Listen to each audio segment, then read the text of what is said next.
Ahoy there, you jabronis. Welcome to Create and Destroy. I'm your host, Dan Donnarumma. Hope you're having a lovely day. I've been fairly busy. Got to go to Maine and New Hampshire a couple of weeks ago to see Mono and Emma Ruth Rundle, both of which were absolutely phenomenal. It was the first time I got to see both of those bands play. I've been wanting to see Mono for such a long goddamn time, and holy crap, they were just fantastic, man. They were something else live. Portsmouth and I stayed in Kittery, Maine. Both were really fun, really cool. Got to eat some really great food. Got to go to Algonquin and check out a lighthouse there, which was really cool. So I had a great time. And then last weekend, got to go to Pittsburgh. I'd never been to Pittsburgh before and checked out a Pirates game and ate a bunch, drank a bunch. It was freaking awesome. We also got the Game of Thrones finale. Fuck. So let's talk about that. Let's talk about Game of Thrones a little bit here. Obviously, spoiler alert if you have not seen the final season, if you haven't seen the final episode, because I'm going to get into it. So first, I'll talk about the things that I predicted. So I predicted that Jon was going to kill the Night King, and that he was going to be king at the end of the season, and I was wrong about that. I was right, however, that Daenerys was going to die, which she did, and I said that I kind of thought that Jon would do it, and I also said that I thought Jon would become Azor Ahai. They don't really touch on the Azor Ahai prophecy in the show. In the books, it's definitely much more prominent. So essentially, the Azor Ahai prophecy is that there's going to be this savior that's going to come and save Westeros from this terrible threat. And for most of the time, most viewers, most readers thought that that threat was the White Walkers and the Night King. Arya killed the Night King, and I don't think that she was supposed to be Azor Ahai. I still think that Jon was Azor Ahai because, as we came to find out, Daenerys was the threat, and she also needed to be killed to save the realm. Overall, I enjoyed this season. I won't lie, there were definitely some things that I wish the show had done differently, and I wish that Benioff and Weiss would have allowed themselves more time to flesh out the ending of this story, because I do think the ending that we got in the show will wind up being, at least to some degree, the ending of the book series. George R. R. Martin has come out and said that multiple times, that he gave Benioff and Weiss the ending of the book series, so I have to believe that the ending that we got in the show is going to be the ending that will wind up in the books. Episode 4 will probably wind up being one of my least favorite episodes of the series. I still enjoyed it, but man, they went very quickly from the scenes in Winterfell celebrating to holy shit, now Euron comes out of nowhere and fucking murks Rhaegal, which, by the way, I predicted that the dragons were going to be gone. I said that they would both die. I was halfway right, because Rhaegal did die, and although Drogon didn't die, he's gone. They don't know where the hell he is. And I do think that episode 6, the series finale, was great, minus the goddamn council scene. A lot of issues with that council scene. Why is Tyrion allowed to speak when he's been a prisoner, and much of the Northern Alliance has an issue with the Lannisters and with Tyrion? Who the hell were several of these characters that have never appeared in the show before? We don't get any kind of names. There is no attention paid to these characters whatsoever. And then Tyrion just goes on this goddamn tirade about how Bran the Broken should be the king because he's got this great story, which, yeah, I guess he does, but so does several other people in the fucking show. At first, when I finished watching the series finale, I was kind of taken aback and just like, what the fuck did I just watch? Bran, seriously? But the more I started to think about it, the more I was like, you know, this kind of makes sense. Jon just killed Daenerys, so there's no way the Unsullied or the Dothraki are going to let him be king. I'm surprised they even let him live, to be quite honest with you. Yara was not pleased about that. So if Jon's not going to be king, then who else? Sansa then becomes an option, but there's no way she's going to want to live in King's Landing and in the south. She's a northerner. She wants to be back north, and she wants an independent north, so she's out of the equation. Arya, no way. There's no way Arya wants to rule. Gendry, not a chance in hell. Yara, definitely not. Edmure, like, what the fuck? Robin Arryn, who he grew up pretty fast, huh? But no way he was gonna be king. So really, if it's not Jon Snow, who the hell else would be king? You know, and I read some things that people had put together saying that they would hope that maybe a great council would govern Westeros, and that makes sense. But yeah, if they're going with a monarch. If it's not Jon Snow, then I think Bran winds up becoming the next best option. So I was okay with that in retrospect, and when I thought about it a little bit more. I think the biggest problem with how the show finished up is that they backed themselves into a corner by only having 13 episodes in the final 2 seasons. At the bare minimum, season 7 and this last season should have both been 10 episodes. You probably could have even stretched the story out to a season 9, and I think you could have very easily did that.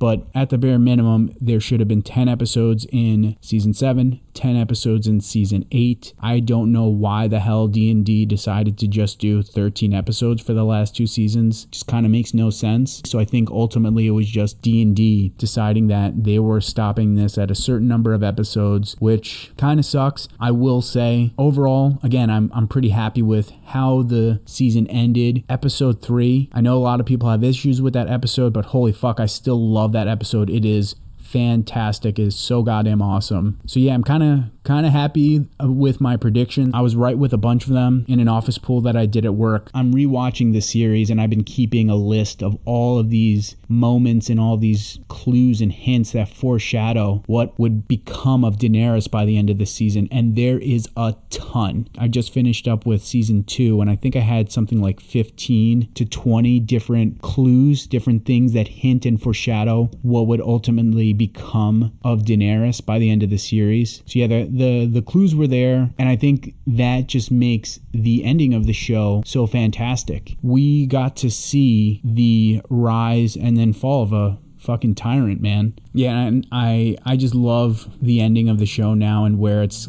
gone, and we get to see these moments that slowly chip away at Daenerys until the final moment when she snaps in King's Landing and fucking goes crazy and destroys the city. Man, when that was happening, holy fuck, I was just on my couch, jaw to the floor, stunned as fuck. Incredible moment. I've been seeing a lot of videos on YouTube and a lot of shit on Reddit about how people are not happy with how the series ended. Some people even saying that this ruins the series for them, which is ridiculous, but yeah, I do understand some of the gripes that people have with the final season. There are definitely issues with this season, but by and large, I'm pretty happy with where the show wound up going to, and I do think it's a really great ending. I just think that how D&D got us to those final moments, sometimes they stumbled along the way. I'm just about finished with the second book in the series, and it's so good, and by and large at this point, the show is almost like a mirror image of what's in the book. So I'm excited to see where the book and the show differ from each other. I'm also really excited to see what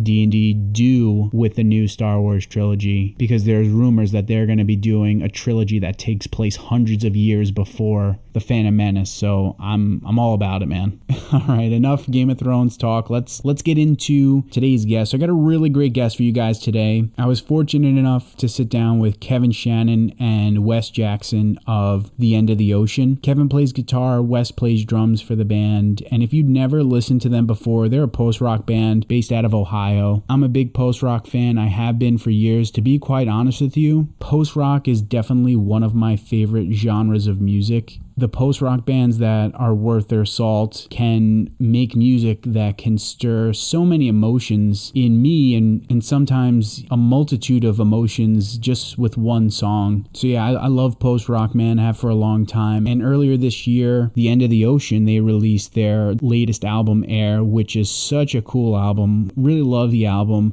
I love the artwork for it. I remember when I saw the artwork, I was just like, whoa, this is pretty goddamn sweet. And we talk about the artist that they were able to obtain that image from. At one point during our conversation, we wound up on the topic of Keanu Reeves. Now, you'll understand, once you get into the interview, you'll understand why we wind up talking about Keanu Reeves and just how awesome Keanu Reeves is and how the dude is a badass. So yeah, I had a lot of fun talking to Kevin and Wes. So just a disclaimer, the audio at times is a little weird. Sorry about that, but it doesn't take away from a really great conversation that we had. So let's get into it, guys. Here is my conversation with Kevin Shannon and Wes Jackson of The End of the Ocean.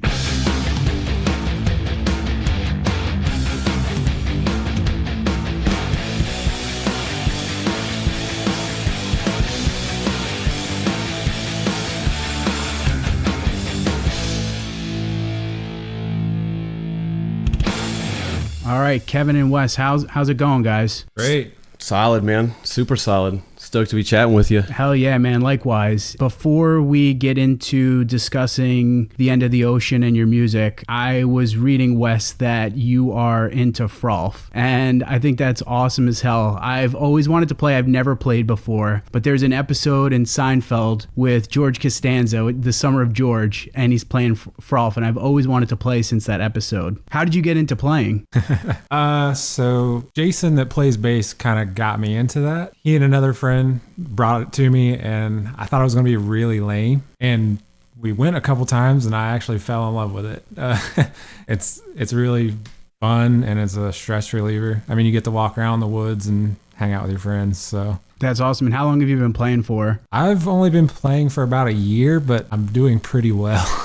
So, like, what would be a tip for someone like me who's a total noob, has never played before? Don't get frustrated. Definitely try different discs because it really does matter. So is it hard? I'm assuming it's got to be tough, right? I kind of gravitate towards sports in general, so it wasn't super hard for me because I grew up playing baseball and basketball and stuff like that. So actually throwing is pretty easy. If you're not really sports inclined, I guess it may be difficult. What positions did you play growing up? I played third base and then also outfield. I was outfield and then shortstop, actually. Interesting. Shit, man. So are you a Cleveland Indians fan or a Reds fan?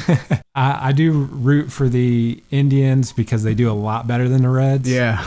But I grew up a Reds kid. I'm from Southern Ohio, so I mean, we would go to games and stuff all the time. That's awesome, man. Yeah, baseball's my jam, and most people I meet do not like baseball. It's usually older people that are into baseball. Yeah. So shit, let's start talking about your music. And you know, when I was putting together the questions for this interview and kind of preparing, it just made me think about post-rock in general. I've been listening to post-rock bands for so goddamn long now. And the first bands that I got into was like Explosions in the Sky, Caspian, This Will Destroy You. Do you guys remember the first post-rock bands that got you into the genre? Yeah, definitely. For me, it was this band from Dayton, Ohio, actually, called Mouth of the Architect. I tagged along with a buddy and his brother to a random show at a venue here called High Five that they were playing. And yeah, blew my mind. Like, introduced me to the whole post-rock, post-metal, whatever. I don't know. All the weird genre tags.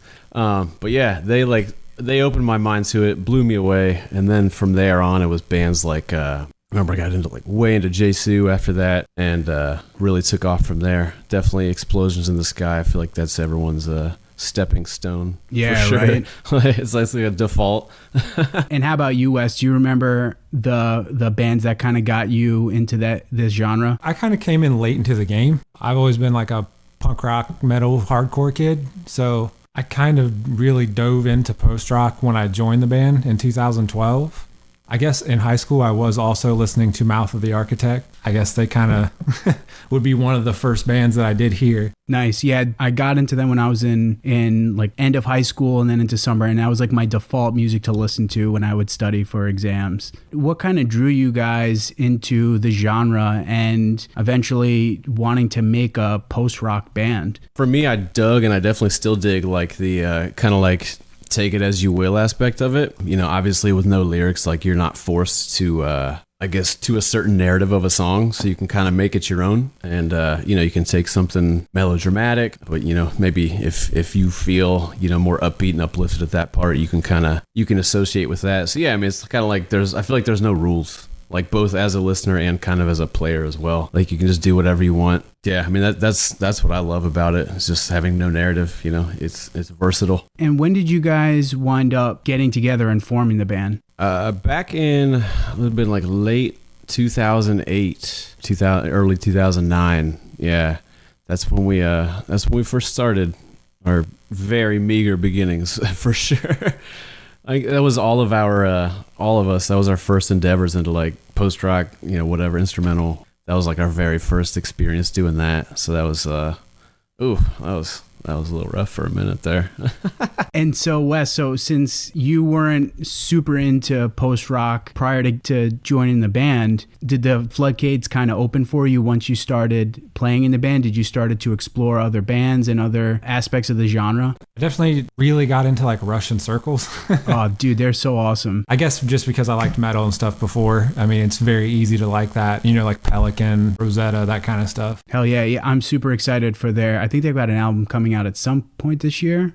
That's going to be awesome. And so when you guys started playing together and started working on the music that would become this band, did you ever think that maybe you wanted to have a singer, or was it we know we want to be a post-rock band, we know we want it to be instrumental? Yeah, I mean, it was definitely like that was the goal for sure, is to stay like instrumental. As listeners, that was when like a lot of us were, just got introduced to the genre, were into it for a minute.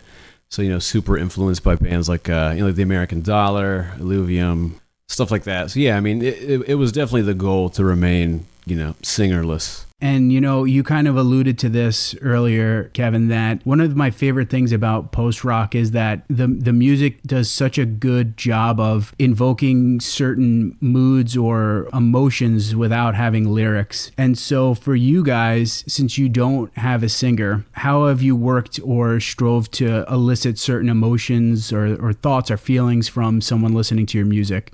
I don't know. God damn, that's a good one. I don't know. I guess we all kind of write based off of definitely, personal experiences, past experiences, how we're feeling at the moment, how we felt, I guess, at a certain time in life. And I guess just try to translate that into some sort of, audio sense rather than obviously, conveying it via voice. And I don't know. I don't think it's ever intentional. Yeah. Like we don't ever write a part where it's like, well, we want the listener to feel sad right now.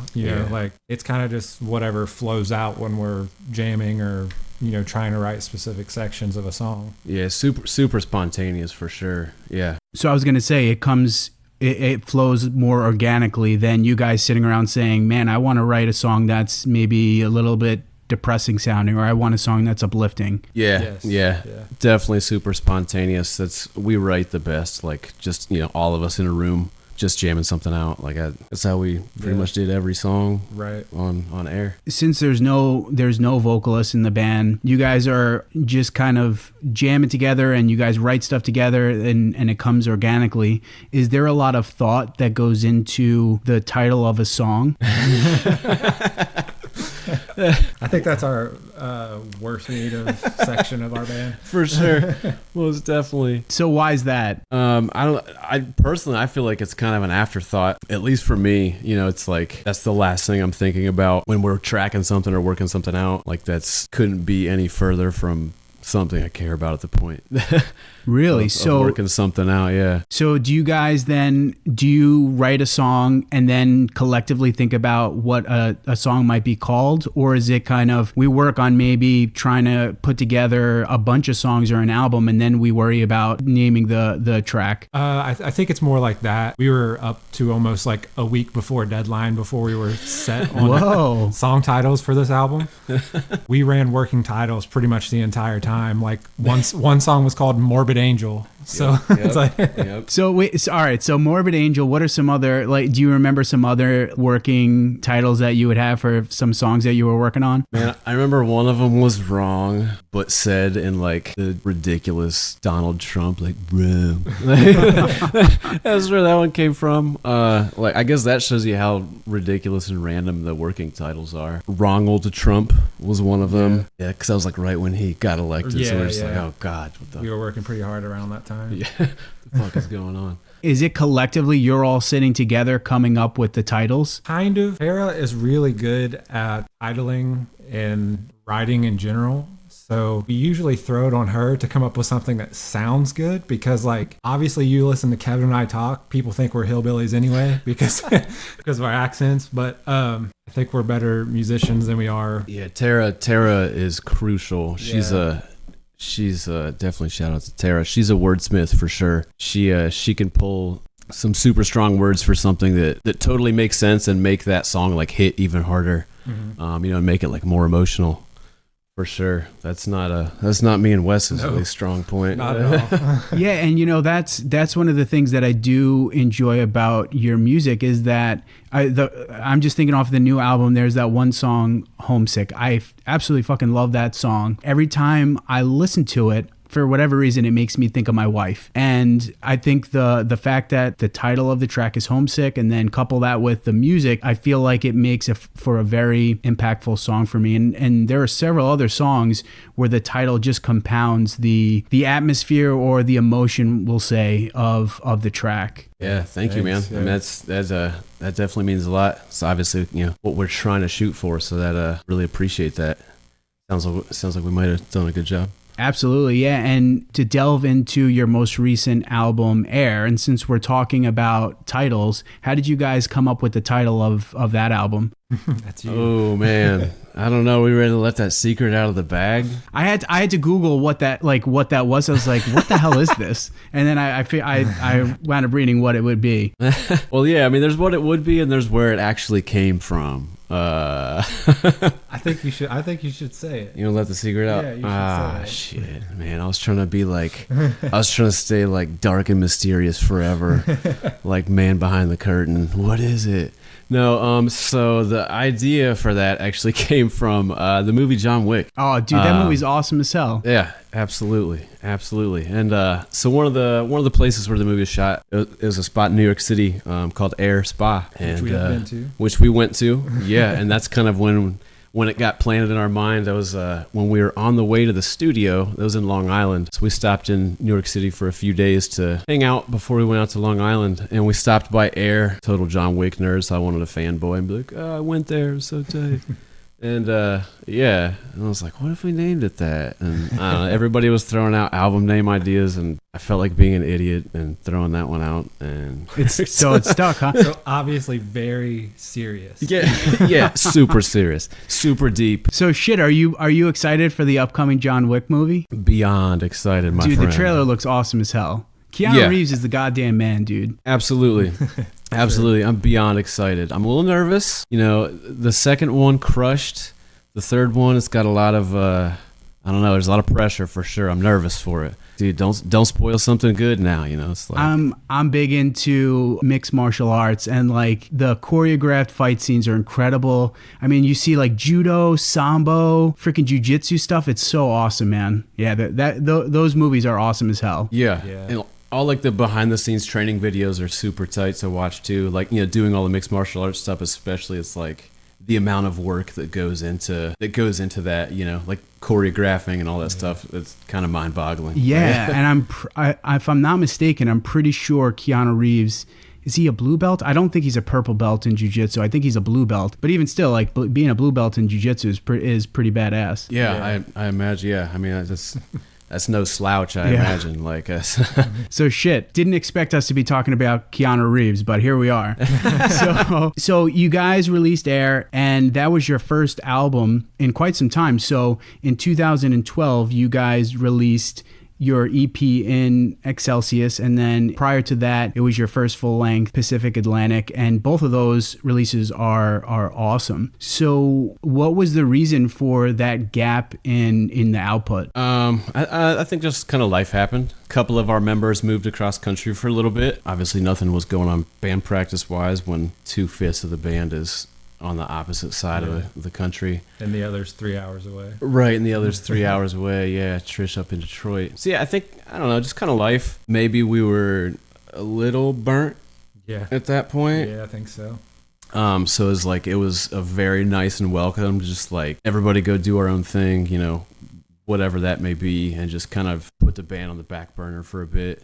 It's nothing that's like, it doesn't have to stay pressing and super up front in everybody's brains. I think it gave us a super much needed recharge. Mm-hmm. Like we were a little burned at that point. During that time, when you guys were maybe taking a little bit of a break, did you ever feel pressures, whether external or internal, on having to work on new material or put some new material out? Personally, I felt none. And I think I can speak for everybody as well. Like, we always knew we were going to put another, like a full length out after the EP. It was just kind of when. So I was pretty comfortable in that. of just like, we'll get to it. It'll get there when it gets there. Once it's ready, once all the chips fall into place. And yeah, I personally felt no pressure at all. Yeah, same.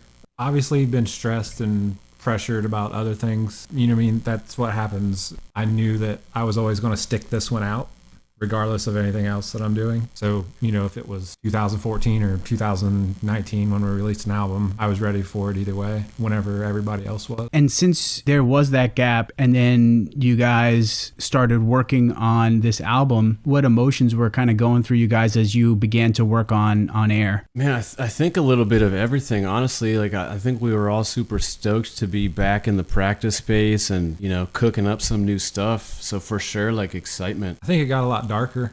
Yeah, for sure. I think we've all, obviously aged since then and kind of realized that the world sucks a little bit more than you do when you're younger.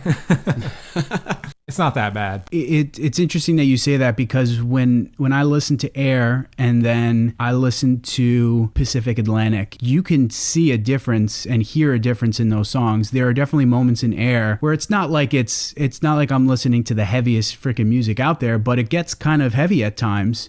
And so for you guys, is that reflective of kind of what was going on during that period of your life when you were working on these songs? Yeah, I think so. Along with being like stoked to get back in the practice space to jam again, I think everybody was going through some personal stressful times. I definitely started feeling pressure to put the record out, once we kind of got more engaged in the actual, active in the writing process. So that was a stressor for me, for sure. Felt the need to deliver. I think on Pacific Atlantic was a different drummer as well. And I think you noticed the gradual change, because I'm on in Excelsis and then the new album. And like I said, I've always been into metal and hardcore. And so is everyone else in the band. But I think that kind of started to shine through in our writing more so than it did in the past. Like I said, you could definitely tell there's definitely a different vibe, and not that it's in a bad way. I definitely think in a good way. And, so you guys signed to Equal Vision, which I think it's really cool that they put the album out for you. So how did that work? Did they approach you? Did you guys approach them? Had you already recorded Aire? So that worked. Our manager, he made that happen. Corey, or is the Bomb Diggity? He made that happen. So we recorded some demos for them, before they decided to invest in us. We recorded, 3-4 demos? Something like that, yeah. Sent them over and they dug them, luckily, thankfully, weirdly enough. And yeah, from there, they decided to give us a shot. Super grateful to have that chance. That's cool. So is that kind of, Kevin, what you were talking about as far as some of the pressures you were feeling? Is it because of the fact that Equal Vision was going to be releasing the album? Yeah, for sure, man. It was like our, big label debut. Obviously, whatever we do reflects on them as well. So it's like, I don't want to put out trash, because then that's them putting out trash. Right. So like, then you got two pieces of trash. So yeah, that definitely upped the ante quite a bit of like, make it happen and let's do it good. And then once the album was released and it's out in the world and people are listening to it, what's that like for you guys? What's going through your head? What emotions are you feeling? I think the week before the release date, we were all just super nervous and stressed out. I think that's been the most stress the entire time, was that week. And then the album came out, and it was just like, all right, well, this is good. Like, yeah. It's just awesome to finally be able to share it, I was super, I was like weirdly torn, like definitely stressed about it, and also on some weird mental plane of just like totally not giving a shit like how it was going to be received. I think just because it was like, we worked so hard to make it happen and do it, that it was just like, that's us at our purest, rawest form. So it's like, we threw what we have at you. This is us. Deal with it. If you don't like it, like, that's your problem, not mine, kind of thing.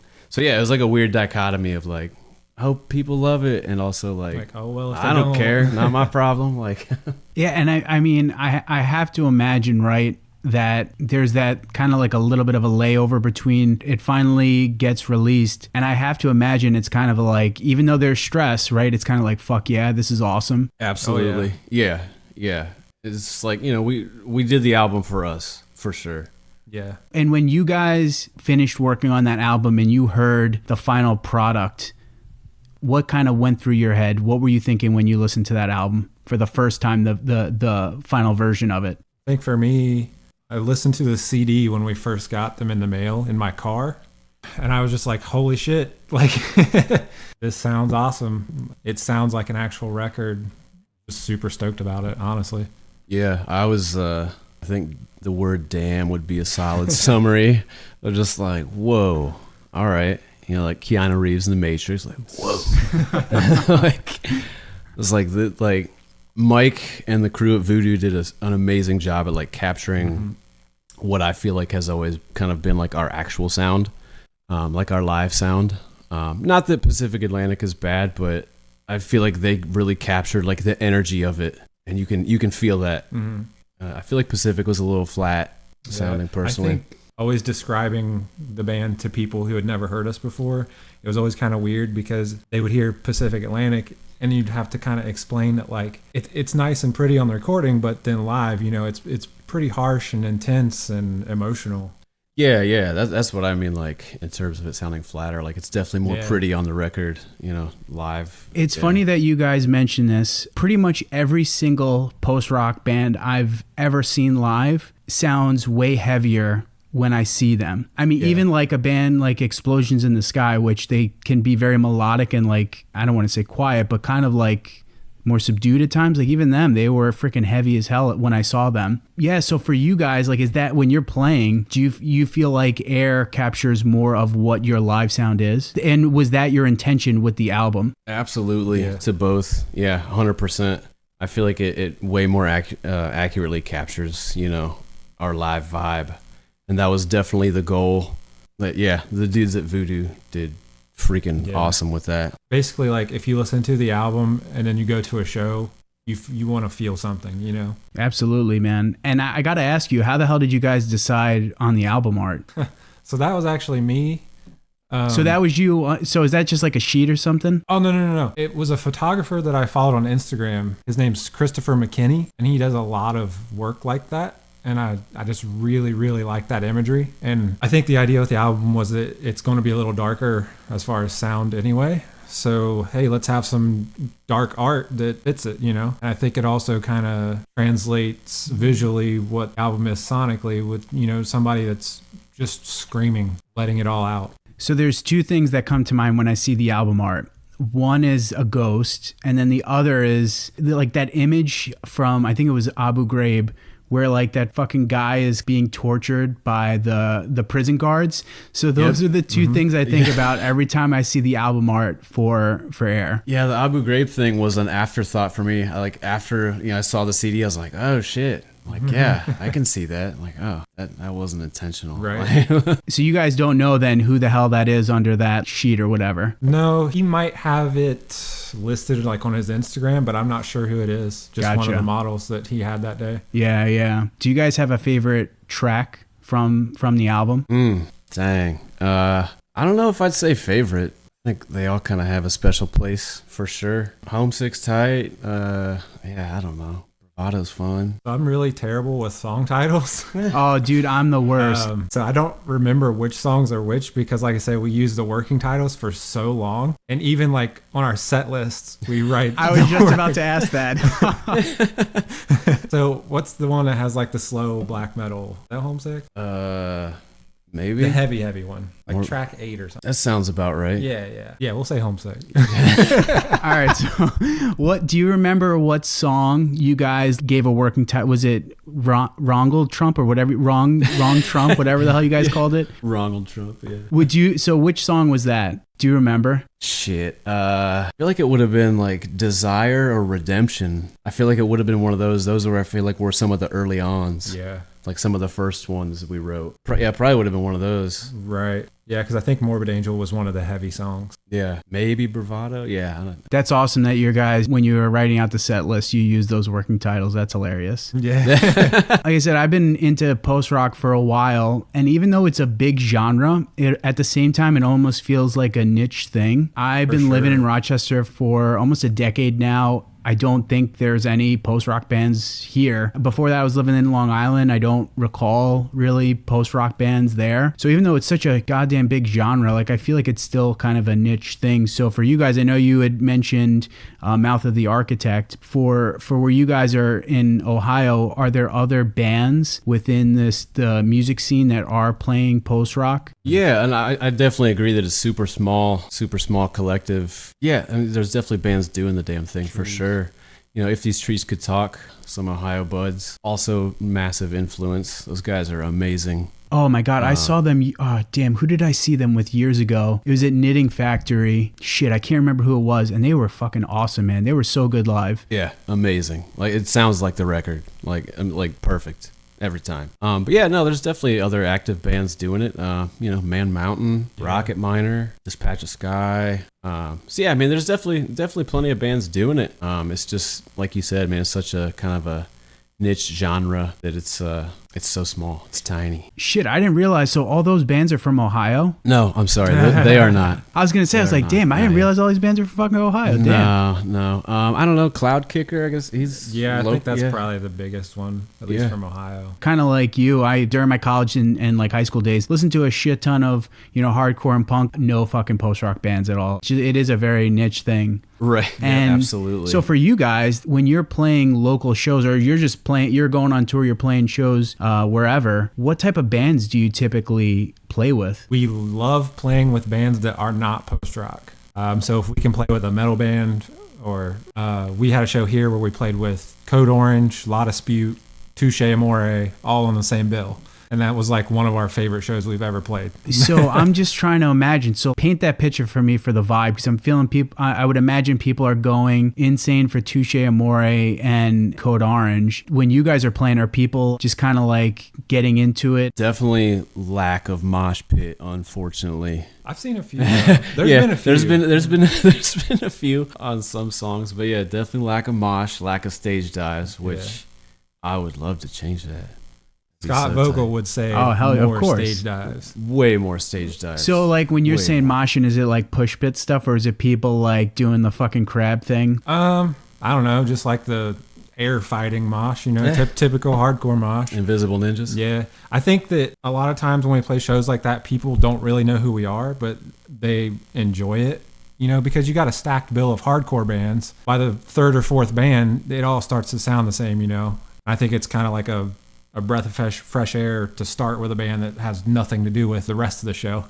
Interesting. So do you guys, if you're planning out tours, do you try to book tours where it's, I don't want to say a mixed bag, but it's not just a full like post-rock lineup? Absolutely. Mm-hmm. Yeah, 100%. I think we kind of recently talked about adopting like a don't share a bill with post-rock bands rule.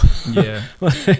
No offense to any of our friends. No, yeah, not at all. What is it about playing with another post-rock band or a bill of post-rock bands that you would prefer to play with different styles of acts? I think it's kind of like what Wes just said with like a stacked bill on hardcore bands. Like it's the same vibe of just like by the third post-rock band that plays 8-minute songs, like you're just kind of burnt. Yeah, just like, all right, where's the next song? And is that different from the last band? Is this the next band or the last band? Right, yeah. It just, I feel like personally, it can feel a little redundant. I feel like it's very easy to feel redundant on like a stacked post-rock bill. There's definitely differences, bands, there's not like a cookie cutter vibe or anything, but I feel like to the untrained ear, it can all sound the same. Shit, as you're saying this, I don't think anytime I've gone and see a post-rock band, it's been just post-rock bands. Now that you mention this, I can't think of a time where it's been like post-rock band after post-rock band. And that makes sense because, I could feel like I love post-rock, but I imagine listening to like 2-3 hours straight of post-rock could be like, oh, fuck. 2 hours of tremolo picking soaked in reverb. You're just like, all right, we get it. So shit, man, being from Columbus, being from Ohio, how has that shaped you guys as musicians? Obviously being into things like metal and hardcore, I imagine that has impacted you guys as musicians. So how has being a part of the music scene in Ohio and Columbus shaped who you guys have become as musicians? As you can probably imagine, Ohio kind of sucks. Now, I mean, I'm proud to be from here, but it's very boring. So you can get in your own head very easily. And I think that helps with being a musician. Could be bad or good, I guess, either way. Yeah, I agree with that. Yeah, for sure. We're landlocked, obviously, and yeah, it can be bleak. Yeah. The winters are cold as shit. Like the only time I've ever been to Ohio was like 3 summers ago now. I drove out I was passing through Ohio. I stopped at Cuyahoga National Park. I couldn't camp in the park, so I camped at this like private campground, and it was primarily like RVs. And dude, so this was wild. So we go to this campground, and there's just people like driving go-karts, and they're just doing like fucking donuts all around the campground in their go-karts, just chugging like beers, and then you just see like Confederate flags all over all of them. I'm like, oh shit, man.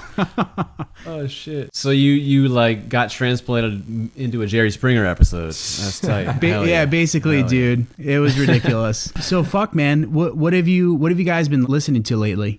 Most recently, local Columbus band Bummers just put out a new record the other day that's killer. Their record release show was on Saturday. So yeah, super recently. That's I've been consuming that one. It's a fucking awesome record. I don't know if I've ever heard them before. What kind of music are they? Surfy indie rock, garagey, yeah, like more punky garage. All right, sweet. Super good. Great group of guys. They nailed it with this record for sure. Hell yeah. Other than that, Emptiness. Jason just made a really killer playlist called The Matrix is a Documentary. And it's got a lot of really good music like Three Teeth and, Nine Inch Nails, that kind of stuff. That's pretty much what I've been on lately, just because I think he updates it like every day when he thinks of something new. So there's hundreds of songs on there. Nice. That's awesome. That's what I'm talking about. I've been doing a lot of Gunship lately too. Definitely a lot of Gunship. Nice. And so you released the album a couple of months ago. Any stuff planned in the coming weeks, coming months for the band? We're playing the last Blood Fest this month actually. That'll be pretty cool. That's been a big thing, in the Midwest for 10 years now? Yeah, I think like a decade or something. Yeah. So it's kind of cool to play the last one. I think Hawthorne Heights will be there. Oh man. Other than that though, I think concrete wise that's for sure all we've got going right now. There's talks of other stuff in the works. I guess TBD. Yeah. See what happens. Trying to work on some tours and stuff like that. Keeping our options open for sure. Sweet. Awesome, guys. Where can folks stay up to date with what you got, what the band's doing, and any news that might be dropping in the future? Probably the Instagram. That's where we're, most active. But anytime we've got something coming up, we always post Instagram, Facebook, Twitter. But I would say Instagram's probably the best outlet. Sweet. Well, guys, thank you so much. I appreciate the fact that we could talk about shit like Frolf, baseball, and John Wick. Who doesn't like John Wick, man? Gotta be crazy not to like that movie. Oh, yeah. Thank you, man. This has been awesome. We likewise. Definitely appreciate the opportunity.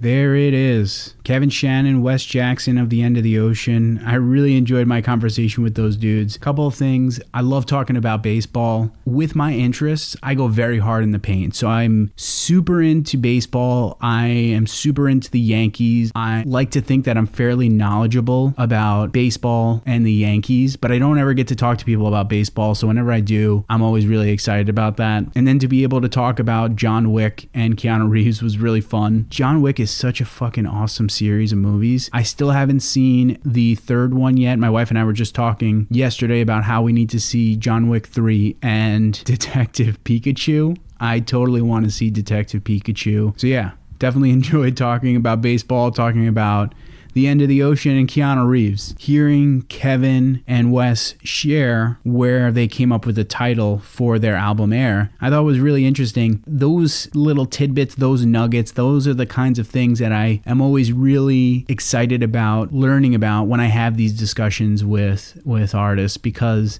those are the things that make me just appreciate a band or an artist's music even more. I'll make sure to add links in the show notes to how you could check out The End of the Ocean, how to listen to Aire, how to keep up with what they've got going on, and how to follow them on social media. Yeah, follow them, listen to their music. If you get the opportunity, go see them play. If you haven't yet, subscribe to the show, rate and review us on iTunes, because why the hell not? All right, guys, you know the drill. Get out there, create something cool. I will see you all next time.